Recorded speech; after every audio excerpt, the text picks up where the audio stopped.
করেছিলাম আমরা।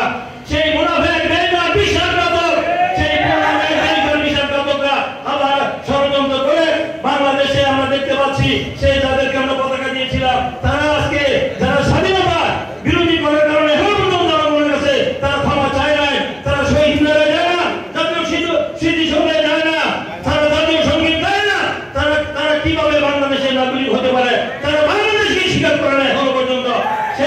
সেই দল, সেই মুনাফিক দল আবার বাংলাদেশের মানুষের মধ্যে বিভ্রান্তি তৈরি করার চেষ্টা করছে। আমরা অবশ্যই নির্বাচনে দেশের মানুষ আগামী 2026-এর ফেব্রুয়ারি মাসে বাংলাদেশের মানুষ নির্বাচন করার জন্য প্রস্তুত হয়েছে।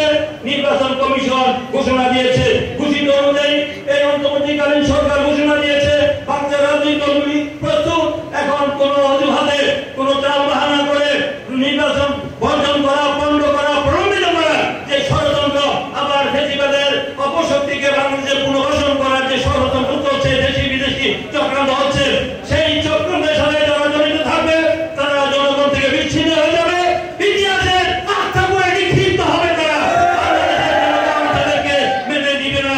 তাই আসুন আমরা আগামী দিনে ঐক্যবদ্ধ থেকে এই অপশক্তিকে যারা দেশের মধ্যে বিভাজন সৃষ্টি করতে যাচ্ছে, ধর্মের নামে মানুষকে বিভ্রান্ত, আমাদের ইমানি দায়িত্ব জনগণকে বোঝানো, মসজিদে কোনো রাজনীতি করা চলবে না। আমরা সকল অপশক্তির বিরুদ্ধে ঐক্যবদ্ধ থেকে আগামী দিনের এই নির্বাচন কমিশন ঘোষিত সময়ের মধ্যে যেন বাংলাদেশে একটি সুষ্ঠু নিরপেক্ষ নির্বাচনের মধ্য দিয়ে একটি জনগণের সরকার হয়।